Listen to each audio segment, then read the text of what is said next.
हकीमुल उम्मत हज़रत मौलाना अशरफ अली थानवी नव्वरल्लाहु मरक़दहू ने फरमाया कि किसी अम्र की पेश गोई वारिद होने से उसका खारिज अज़ इख्तियार होना लाजिम नहीं आता, और जब वो इख्तियार से खारिज नहीं तो उसकी तदबीर करना फुजूल नहीं।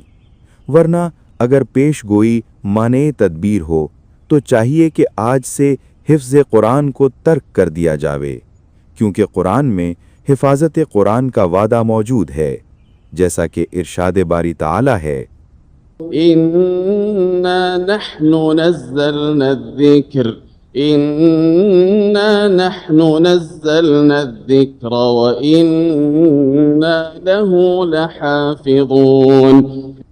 इक़्तिबास अज़ अल इफ़ादातुल यौमिया। इस मलफूज की आसान तशरीह ये है कि अगर अल्लाह ताला की तरफ से किसी बात की खबर या वादा आ जाए तो इसका मतलब ये हरगिज़ नहीं कि इंसान हाथ पे हाथ धरकर बैठ जाए। अल्लाह का इल्म अपनी जगह, लेकिन इंसान को जो इख्तियार और समझ दी गई है वो ख़त्म नहीं होती। जैसे कुरान की हिफाजत का ज़िम्मा खुद अल्लाह ने लिया है, मगर फिर भी हम उसे याद करते हैं और यही हमारी तदबीर है। इस पूरी बात का खुलासा ये है कि अल्लाह का वादा सिर्फ नतीजा बताता है, मगर उस नतीजे तक पहुँचने के लिए इंसान को कोशिश और तदबीर करनी पड़ती है, क्योंकि अल्लाह की मदद भी कोशिश करने वालों के शामिल हाल होती है।